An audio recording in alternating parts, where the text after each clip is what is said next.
Hello, everybody. Welcome to the last webinar discussion of our Fall 2022 Global China Research Colloquium, hosted by the Boston University Global Development Policy Center, or the GDP Center. The Boston University Global Development Policy Center is a university-wide research center that works to advance policy-oriented research for financial stability, human well-being, and environmental sustainability across the globe. My name is Cecilia Springer. I'm the Assistant Director of the Global China Initiative at the GDP Center. At the Global China Initiative, we examine the role of China in the world and the extent to which China's overseas economic activity fosters sustainable development. But today we'll be talking about a larger issue that concerns not only China, but many other countries and global financial institutions. Today we'll be talking about the effects of the COVID-19 pandemic on the African continent, and as well as the debt situation in many African countries. And this is a timely topic today and this week because the US-Africa Summit is currently happening here in the US. And you may have also seen that this week, IMF debt statistics and last week World Bank statistics were released, showing a new picture potentially of what's happening around the world. To give a little bit more context on today's talk, the COVID-19 pandemic has adversely affected the public finances of African countries.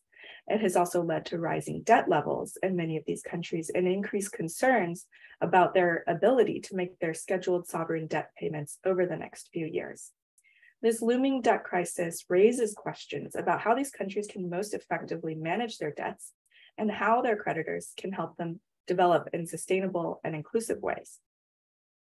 So published last year, in 2021, COVID-19 and Sovereign Debt, the Case of the Southern Africa Development Community, is a multidisciplinary book focusing on the issue of African sovereign debt management and renegotiation and restructuring in the SADC, or Southern Africa Development Community region.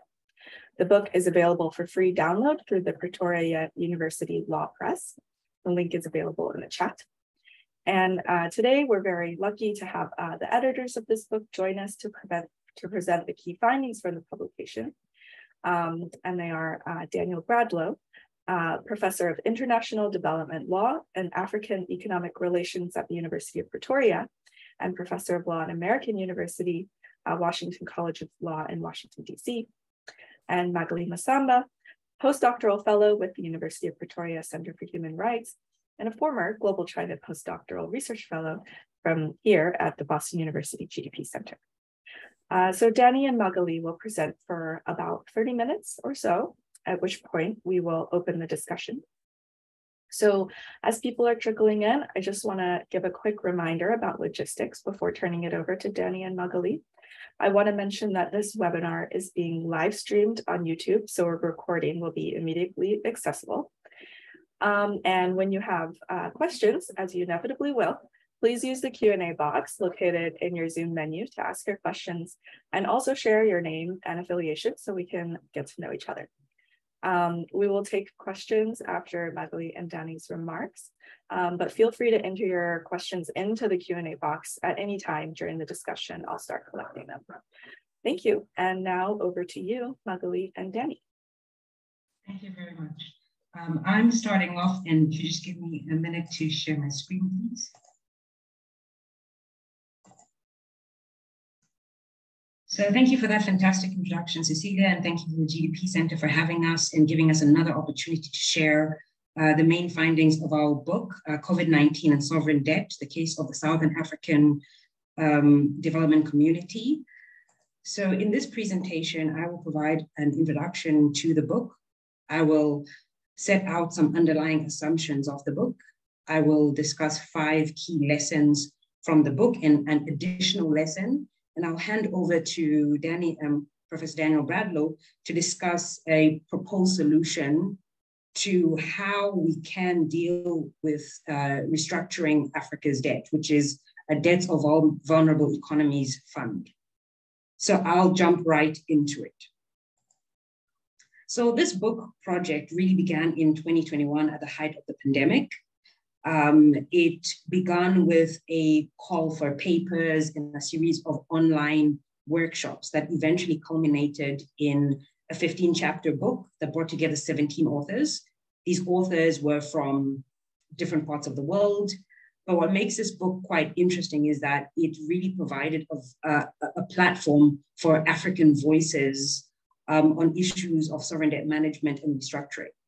At the same time, it was a fantastic capacity building, capacity development initiative, as a lot of the authors from the continent also partnered with some of the international authors, some of which also include our colleagues at the GDP Center, such as Kevin Gallagher and Yan Wan.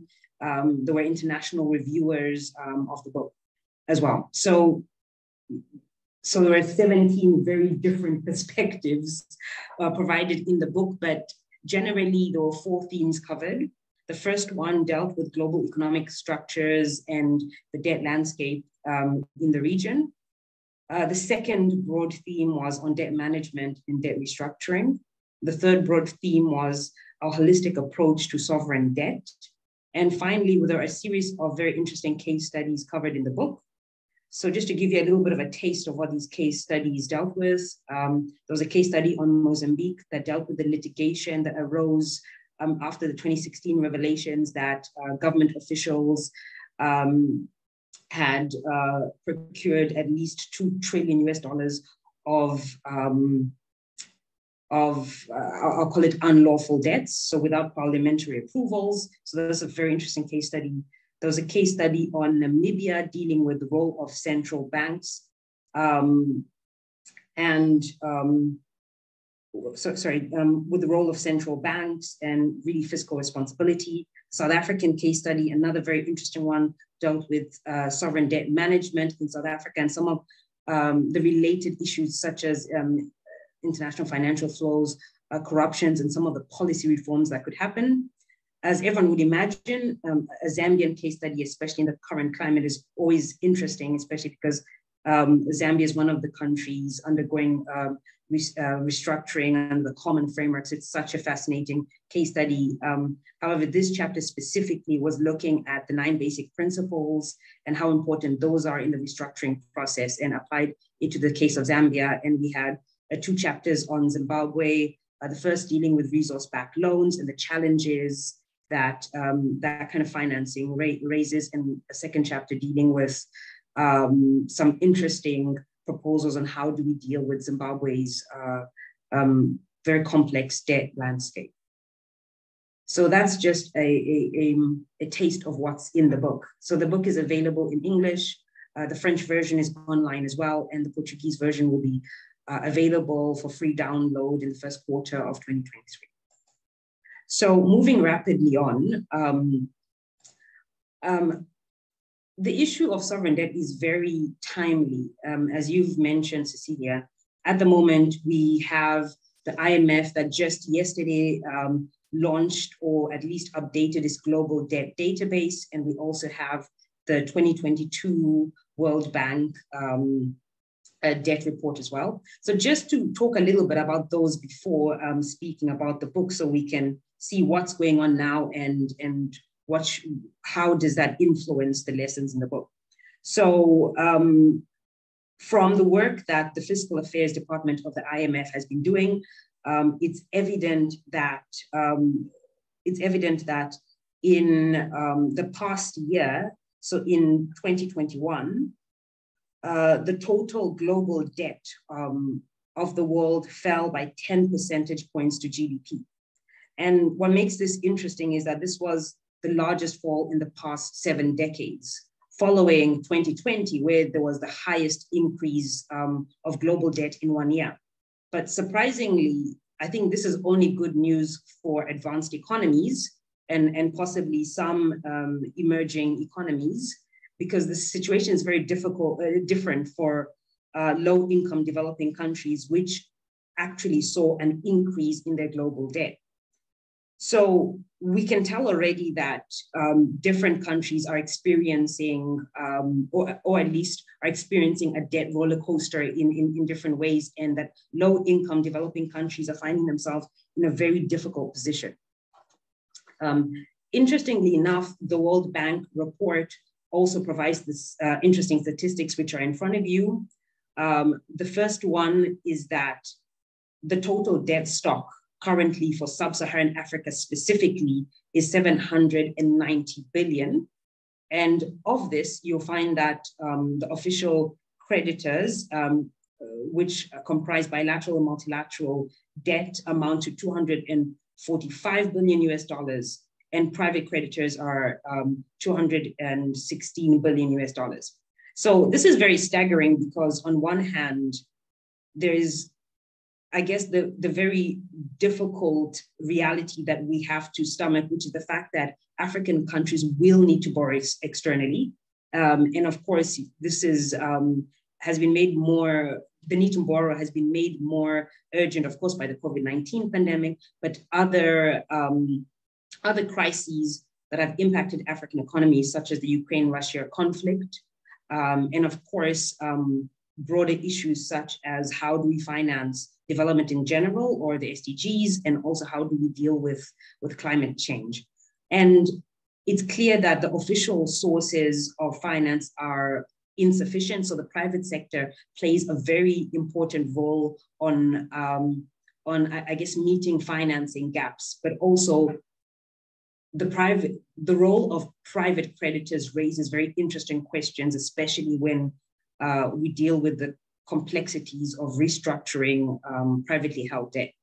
So even in a perfect world, if official creditors decided that they could completely write off Africa's current debt stock, this would not necessarily be sufficient to take African countries to a sustainable debt level, because you can see that, you know, the official creditor, the total debt stock from official creditors is 245 billion, but we still have this 216 billion from private creditors. So even in a perfect world, if we had, you know, magical 100% debt relief, we still have a problem when it comes to Africa's debt. So these are actually the recent statistics that the World Bank has provided us in their international debt report. And just to give you a taste of what some of their key findings are before I discuss our key findings in the book, they make 5 main conclusions. The first conclusion is that the risk of debt crisis is intensifying, and without a coordinated action towards debt relief, many vulnerable countries, and by countries I really mean the citizens, will suffer. A second important conclusion that the World Bank made is that debt repayment is, of course, putting a squeeze on the limited fiscal resources of countries. A third conclusion is that there are record high debt levels. A fourth conclusion is that there's a major risk of a global recession. And finally, the conclusion that we need to pay close attention to the role of newer creditors, who are the private creditors and non-Paris club lenders, that I guess make the approach to how we deal with debt management and restructuring a bit more complicated. So going into our research that, as I mentioned, began in 2021 and 2022, and that focused specifically on the Southern African development community, but you'll find that when we look at the key findings, these might be relevant not only for the African continent at large, but really low-income developing countries at large as well. So the first broad finding, or point worth mentioning, is really the importance to revisit responsible borrowing processes. Now here, it's become abundantly clear that the problem of debt does not only require consideration when there's a problem, but from the onset, we need to look at how African countries, or at least how countries in the SADC region, actually procure this debt. And here there is a need for clear public disclosure. There is an important role of public participation, especially through parliamentary processes. And I guess the case of Mozambique is a prime example of the challenges of borrowing without following national processes. And at the end of the day, citizens do need to have an explanation on why their governments are borrowing, what they're borrowing, whom they're borrowing to, and what are the implications. And so I guess the main conclusion there is the need for accountability. A second point, which I guess may not sound novel, but it's still very relevant to discuss, is the importance of debt transparency. And although our work started in 2021, and we've been talking about debt transparency throughout this year and all the webinars we've participated in, you'll see that in the IMF report, as well as the recent World Bank report, they're also speaking about the importance of debt transparency. And here the question is, what should be disclosed, when, to whom? And here, I guess, when it comes to the what, it is not only the borrowing procedures that need to be made transparent, but also debt data disclosure requirements are very important. So you'll find that in compiling databases such as the World Bank's or the IMF's database, data from countries is very important. But this data is also important to allow the public and the public sector, governments, as well as creditors, to have a picture of what the debt landscape looks like and to renegotiate their debt. And I guess a third important point when it comes to transparency that we discuss in the book is really the transparency of the contractual terms themselves. And this is a bit complex because the question is, what should you disclose? What should be kept confidential? And of course, we have certain types of debt agreements that I think are, or at least have gained the reputation of being inherently untransparent, such as resource-backed loans that usually have a lot of confidentiality clauses. So moving rapidly on is, of course, the importance of legal predictability. So at the end of the day, debt is inherently a contractual agreement, and debt contracts, and we use the term very broadly because there are various forms of debt instruments, but these contracts need to be comprehensive.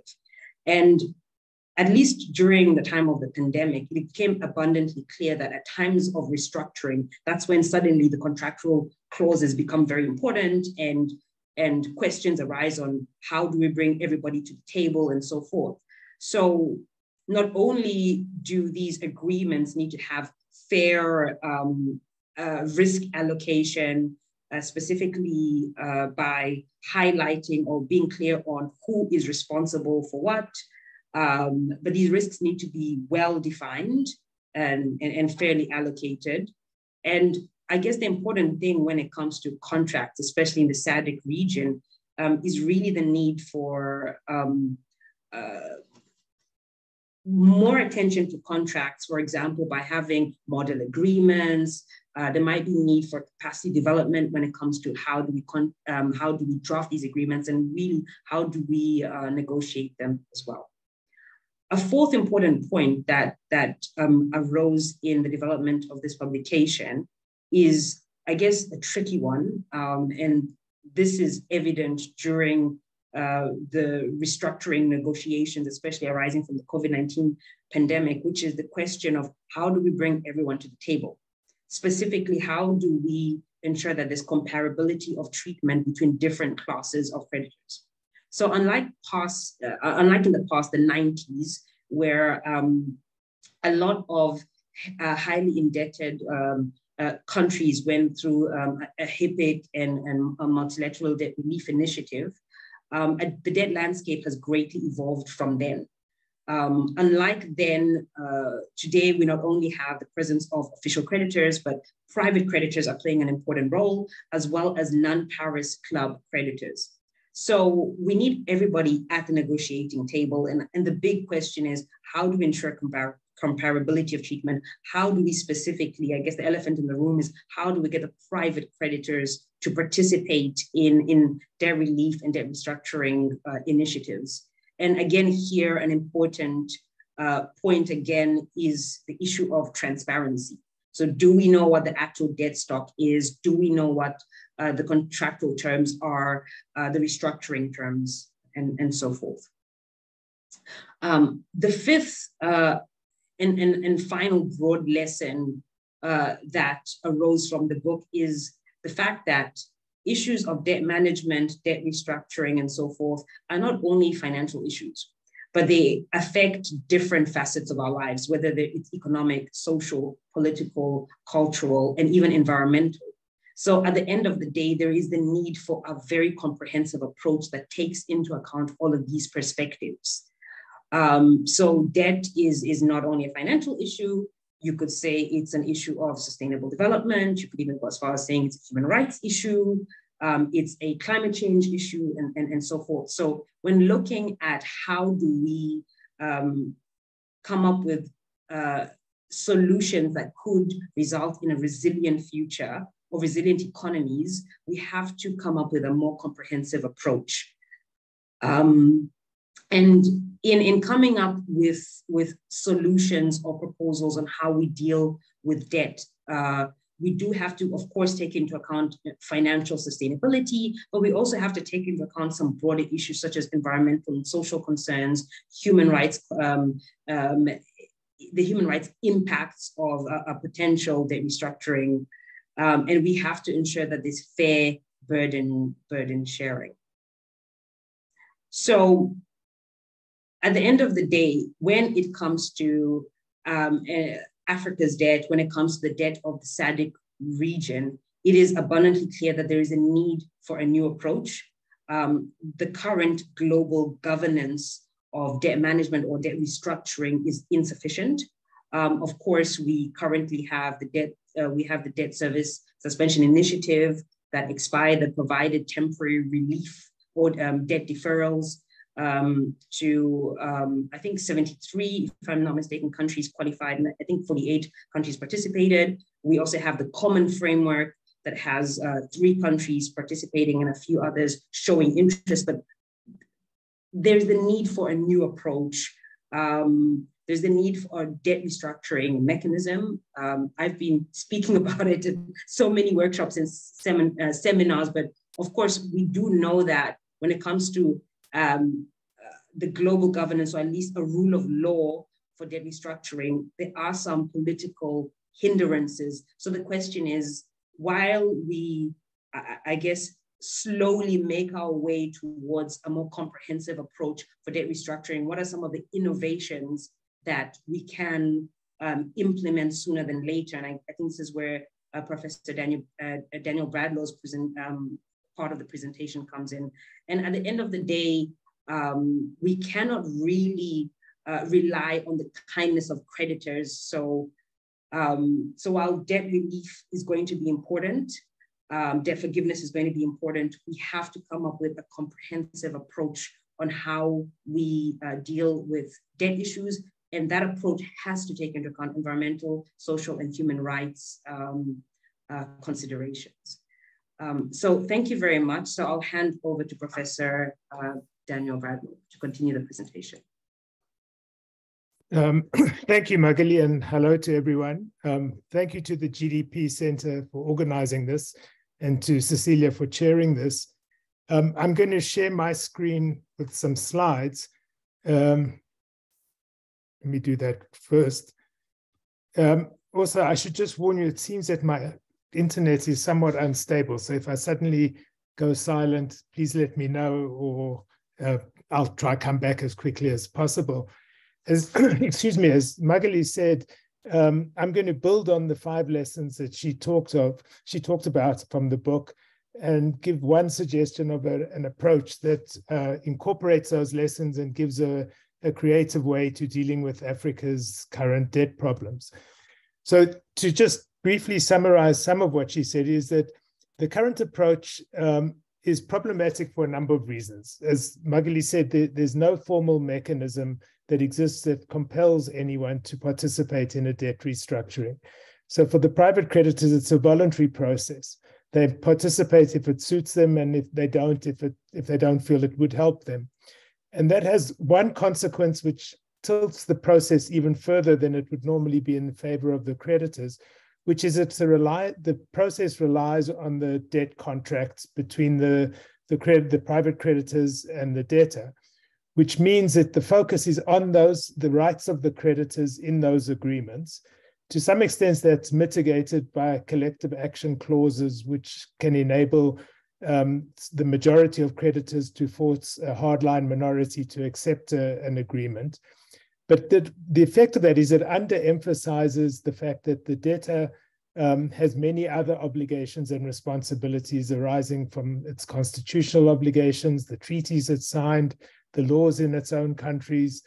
All of that is viewed as of lesser significance in the negotiations than the bond contracts.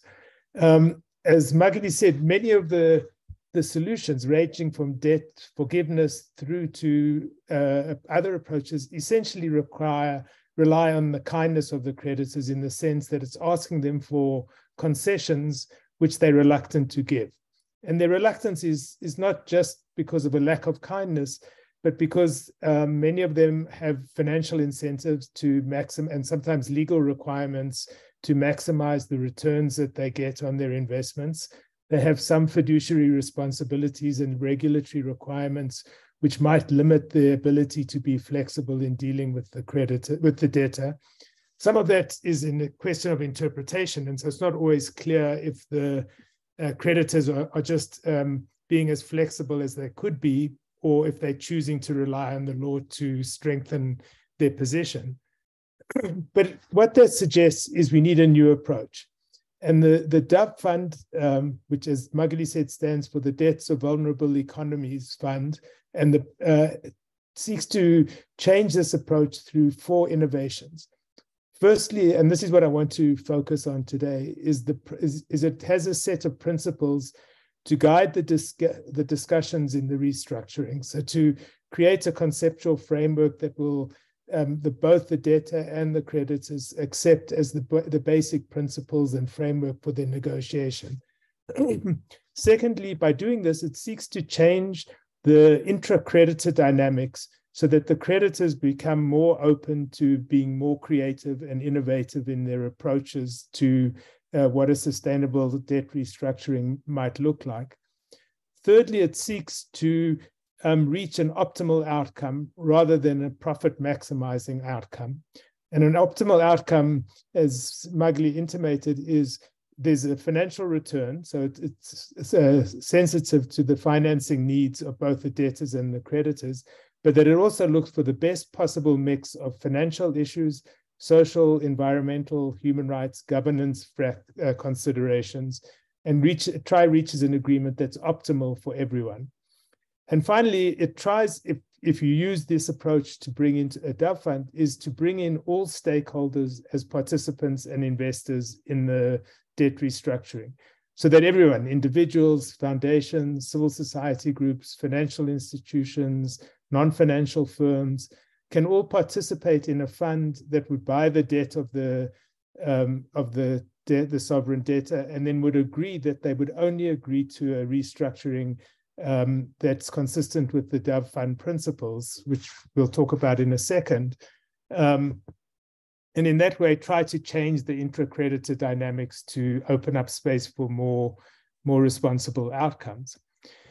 So the DOVE Fund principles, which is really the core of this, are based on existing international norms and standards that have been developed by a broad range of different actors, ranging from the Institute for International Finance, which is really the interest group representing international banks and financial institutions, the Principles on Responsible Investing, UNCTAD Principles on Responsible Borrowing and Lending, the UN Guiding Principles on Business and Human Rights, OECD standards, the International Capital Market Association, which represents bondholders, civil society organizations.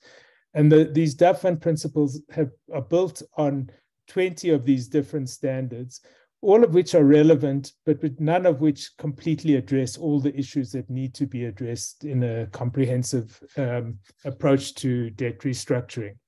And the focus in these are both on the process of the negotiations as well as the substantive outcomes. And so there are 8 DOVE Fund principles, and I'll take you quickly through them, and then if necessary, we can talk more in the Q&A.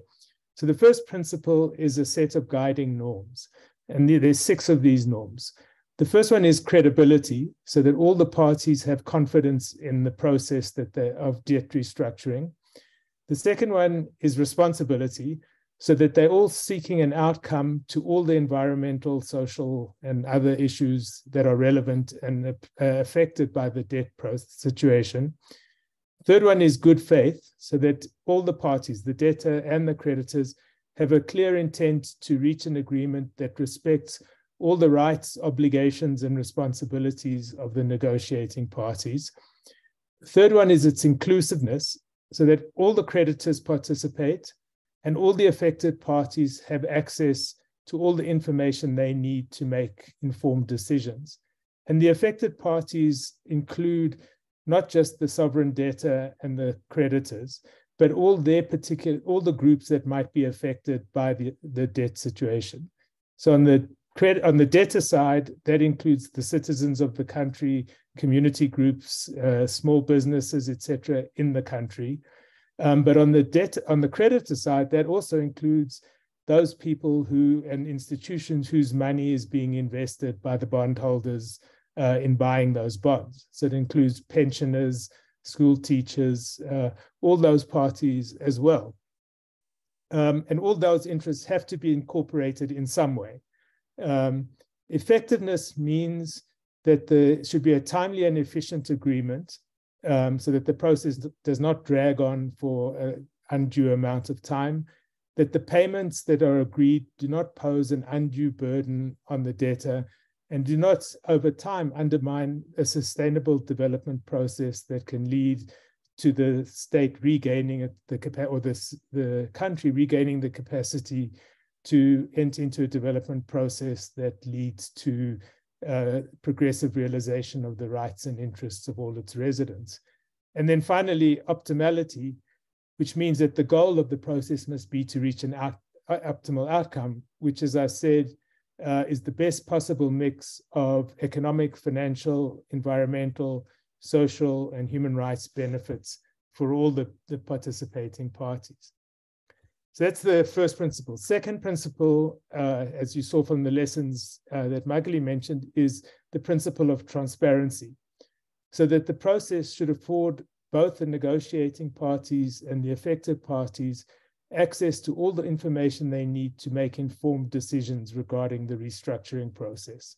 So that obviously means the negotiating parties need to understand the scale and scope of the debt problem and how they factor into that and to who all the creditors are.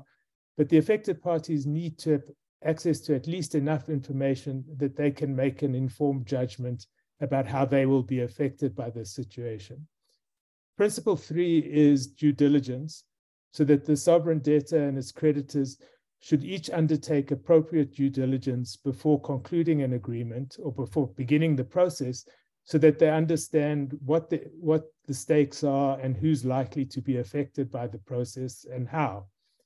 Principle 4 is there should be an optimal outcome assessment.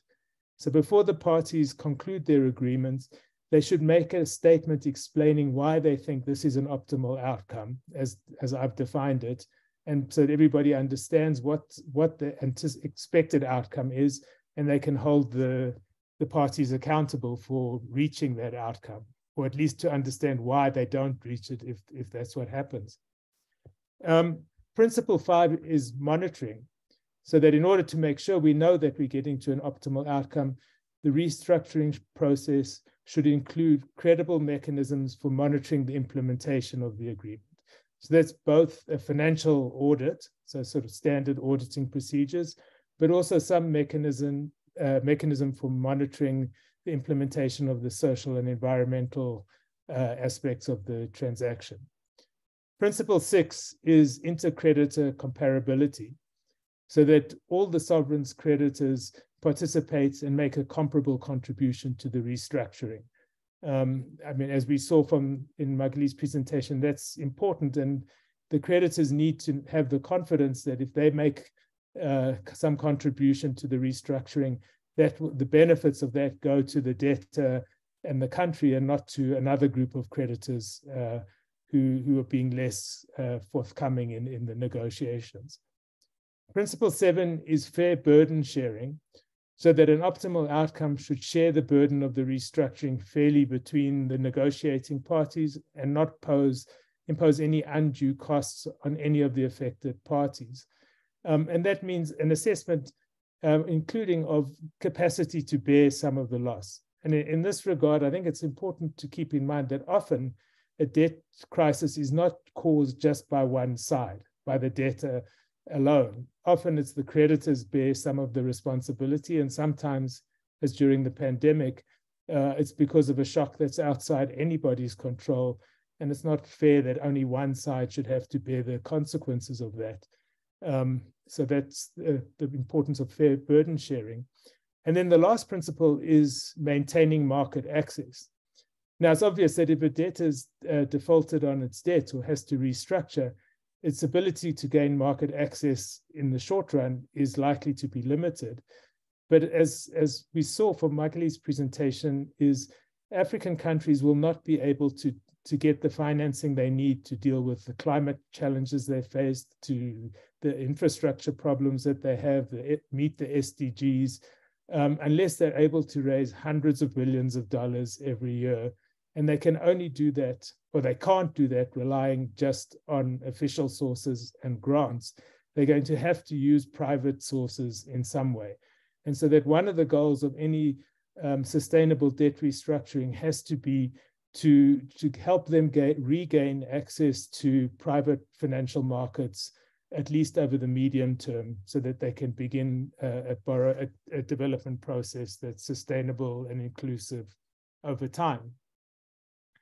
The last thing to say about this, because over the last year, in addition to this book, we've been working on a project to develop the Dove Fund.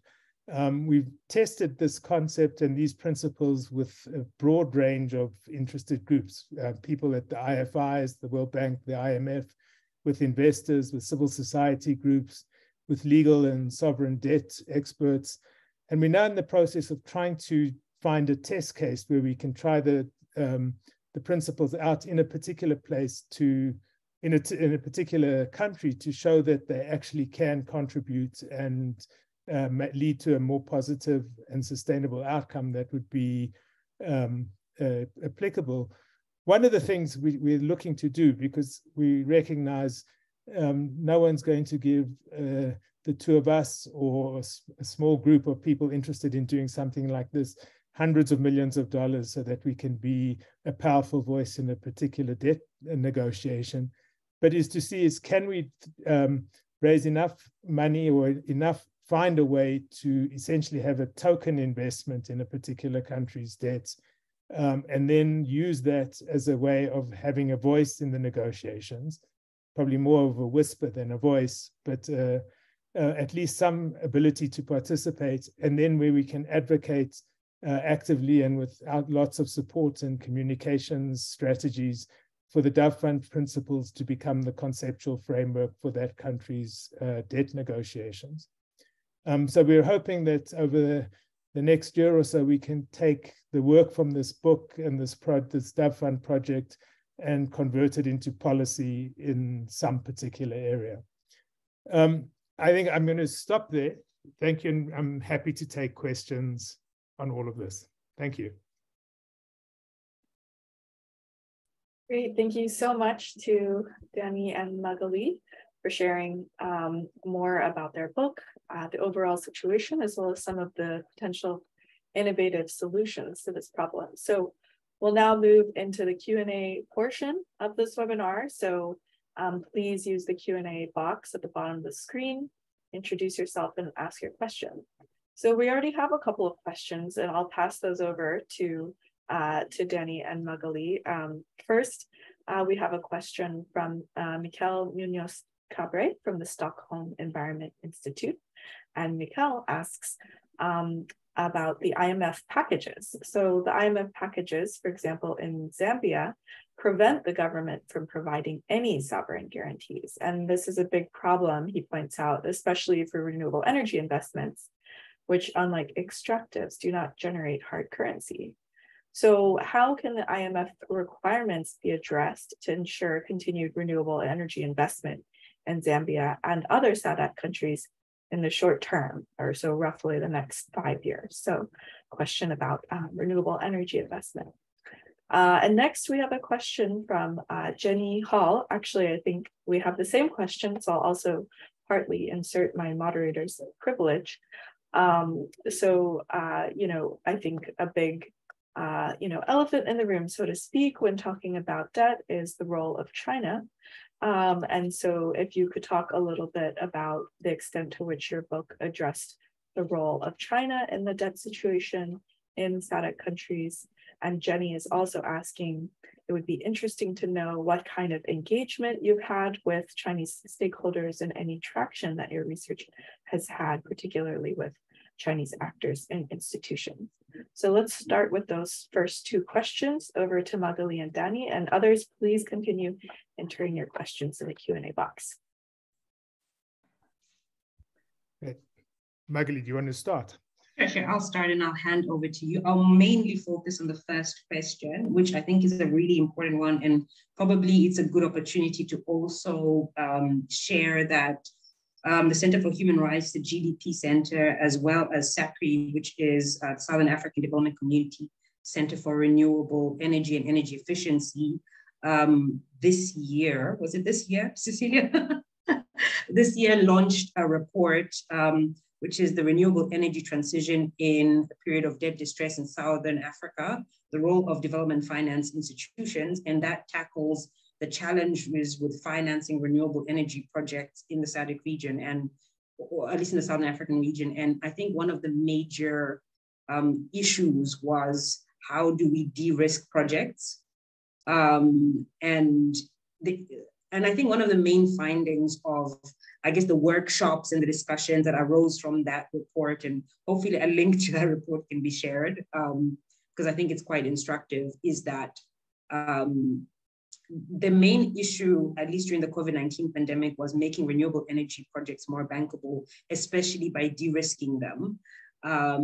Especially, I think it was off-taker risk that was one of the main issues highlighted. So of course, government guarantees are one way of de-risking projects and attracting additional finance. But what was, I guess, concluded from that report is that multilateral development banks can and hopefully will play a greater role in helping to mobilize resources in de-risk projects. So maybe if countries like Zambia can't actually provide government guarantees to finance projects, maybe multilateral development banks that care about renewable energy and climate change need to play a greater role. So maybe I'll just mention that report could be something worth looking at, especially when it's when looking at the role of multilateral development banks. I'll mainly comment on that question. Thank you. Great, thank you, Magalie. It looks like, unfortunately, Professor Bradlow's internet connection must have dropped off. So let's hope that he joins us again in a moment and we can return to perhaps the question about China. But in the meantime, Magalie, since it's just you and me for the moment, maybe I can ask a little bit about your projections for the new year. We're almost at the end of 2022. Hopefully everybody's gearing up for a nice break. But certainly there are ongoing polycrises around the world. The COVID-19 pandemic is in some ways far from over. So drawing from, what you've learned from this book, which came out certainly during a very tumultuous time, what do you see on the policy agenda for 2023 regarding debt restructuring in the SADC region? And then what do you hope to see happen in terms of some of the policy recommendations coming from your book? What might really be possible on a one-year time horizon? That's a really tough question. But what I can say is, I'll start off by mentioning the fact that I don't want to be the bearer of bad news, but I think when it comes to the debt landscape in Africa in general, 2023 will probably be a worse off year. And one of the reasons I'm saying that, or predicting it, one of the reasons I'm predicting it is I think that a lot of the countries in the region are going to face a challenging debt repayment schedules, specifically because, of course, higher interest rates when it comes to finance. Of course, a lot of the debt, the current debt is maturing, so the principals are maturing, but also we do have to remember the compounding interest from the debt service suspension initiative deferrals. So a lot of those payments are going to be made in 2023, 2024, I imagine. So when it comes to the policy recommendations or the approach, I have a feeling that African countries are definitely going to be calling for more debt relief and debt forgiveness, more than restructuring. However, when it comes to restructuring, it's very challenging, because I guess it also goes to the question of how do we bring everyone to the table? And I guess the prickly question is, on one hand, how do we bring private sector creditors to the table and restructure those debts? But the other question is also China, which is one of the major, in fact, is the continent's main bilateral creditor. And I guess when it comes to the role of China's participation in restructuring processes itself, I think it's very encouraging to see China being part of the creditor committee on the Common Framework Restructuring of Zambia. And I think they're the co-chairs with France, if I'm not mistaken. So I think that's extremely encouraging, bearing in mind that that is a major creditor. But without private sector participation, I think China will be discouraged to participate. But I can see Daniel Bradlow has just joined us. And yeah, I'll give you a chance to continue sharing your thoughts, Danny. Yeah, I'll just, if you're back, Danny, then I can just catch you up briefly. Magalie shared some responses specifically about continuing to encourage, oh, he's gone again, renewable energy investments. So then Magalie, in that case, I have a couple more questions from the Q&A box that we can have you address. So first is from German Zarate from State University of New York, Cortland. And German draws a parallel with Latin America and the African continent. So one of the similarities is that weak institutions allow the predominance of the executive in contracting with lenders, especially China, as you noted, one of the largest bilateral creditors for many African countries, while the legislative and judicial branches have no voice or oversight relative to the executive branch. So German asks, what do you think is the most important institutional change that could make the process more democratic at the high levels of government? We also have a question from Rebecca Ray, who's a senior researcher here at the GDP Center. And Rebecca asks, what prospects do you see for African governments to adopt greater debt transparency practices? This being a particularly timely question given recent releases of debt statistics. So let's start with those couple of questions. Again, Magalie, thank you for taking this on, and we'll hope that Danny is back shortly. Yeah, I think German's question is really important because it speaks to the issue of accountability, which is one of the main themes that is actually discussed in the book. And I think the case study for Mozambique is evidence of what happens when you don't have enough checks and balances. So generally, with a lot of African countries and even countries in the region like Mozambique, lending or borrowing would have to go through a process of parliamentary approval, which is, I guess, focused on the executive, which in itself is lacking at times.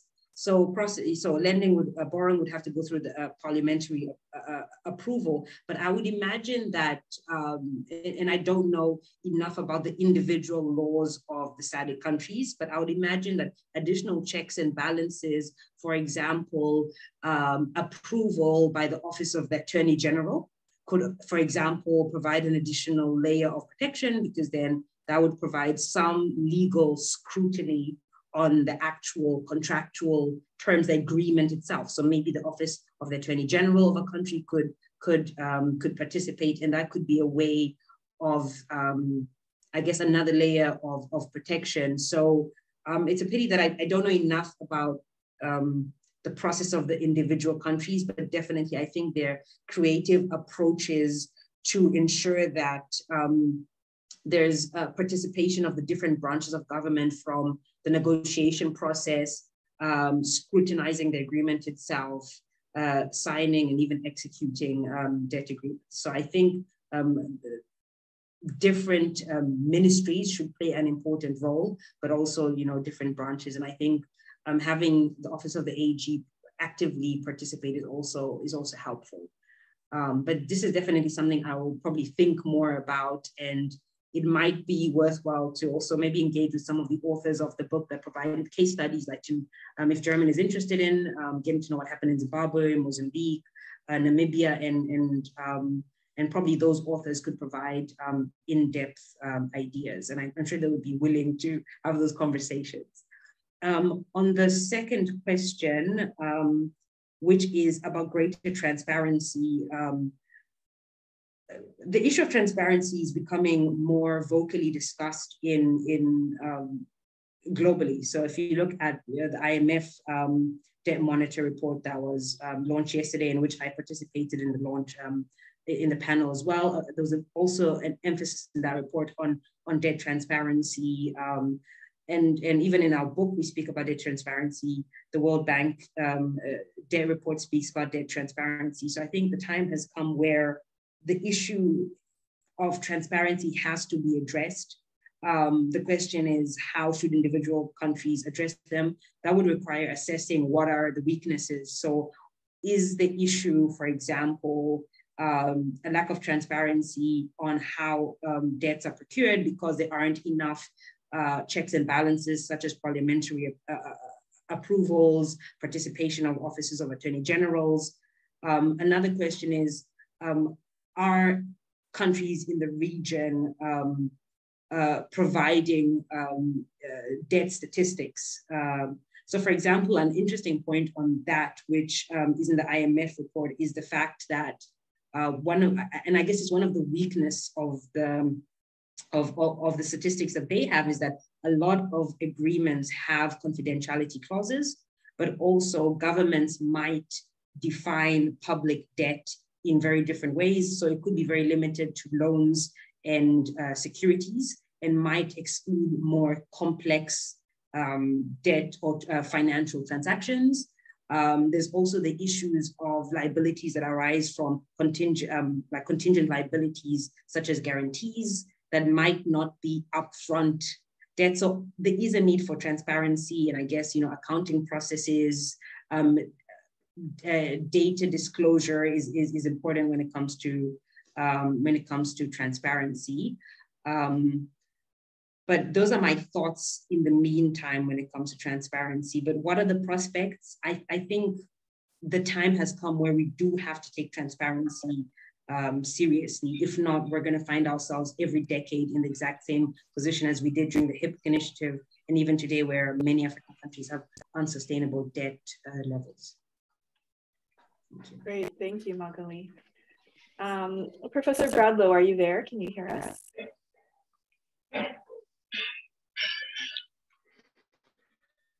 I am. I'm back, at least temporarily. I apologize for this, but the joys of load shedding in South Africa at the moment. Great. But I've sort of missed the conversation, so I think maybe just move on and I'll catch up on the next question. Yeah, I think we just have a few minutes left. So if your internet allows, Professor Bradlow, we have a couple of questions just that maybe you could field, since Magalie has very ably fielded the previous round of questions. So one question for you is about the Dove Fund. It seems very needed, particularly as other attempts for joint debt renegotiations like the G20's DSSI have not yielded the results that many observers had hoped. So what prospects do you see for the Dove Fund to find an institutional sponsor to develop such an initiative? And then lastly, we have a question from Lyric Hale, who raises a bold idea, noting that the level of worldwide debt is at a precipice. 25 nations are already in default. The COVID-19 pandemic is unprecedented. Why not create a global debt jubilee? I'm assuming this means large-scale debt for forgiveness. assuming you could make that happen, what would that look like? So with these two questions, then we'll close out our Q&A and get thoughts from Professor Bradlow. Thank you. Great, thanks, Cecilia. So maybe to start with the second question, because in a way, it's the answer to the second question leads to the first question. So the problem with the debt jubilee is, if we saw with the last debt jubilee at the end of the last century, is you get debt forgiveness to some extent, at least, as happened through the HIPC initiative and the MDRI. But the countries that got the benefits of that had good-looking debt statistics for a while, but then began to borrow more from the private sector and through the bond markets than they did through official creditors, because of the crisis that was looking for places to invest. And they began to build up more debt. And now we're facing a new round of potential debt crises in the coming years. And the reason for that, as I sort of intimated, is that because of the challenges of the climate crisis that Africa is facing and is already beginning to experience, if you look at, for example, the droughts, the serious droughts in East Africa and the flooding in other parts of the continent, because of that, because of the need for infrastructure, because of the need to deal with the problems of poverty, inequality, and unemployment, and the rising youth bulge in Africa, Africa needs far more money for what it can expect through grants from both either traditional or non-traditional donors, or for concessional financing, or favorable term financing from the multilateral institutions. And so it's going to have to raise that money somewhere else. And if debt is forgiven, the consequence of that is it reduces the incentive for anyone to lend more money to Africa. The amount of money that will be saved through the debt forgiveness might be enough to help Africa for 1 or 2 years, but it's not ultimately sustainable. And it's, as you saw from the numbers, it's about 700 or 800 billion in total. And that's not going to be enough to meet all the needs that Africa has, which are estimated over the next 10 years or so to be in the trillions. So the debt forgiveness looks good, and it certainly has some short-term benefits, but it's ultimately not so that leads to what else can we do? And that's where the Dove Fund comes in.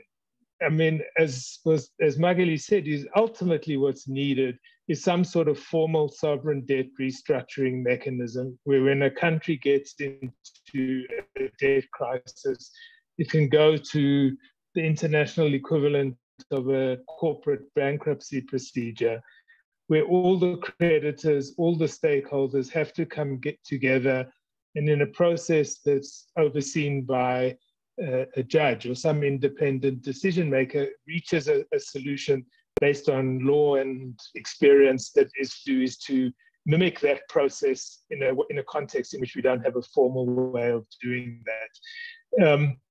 I mean, the chances of finding an institutional sponsor for it we're still exploring, so I can't give you a good answer to that.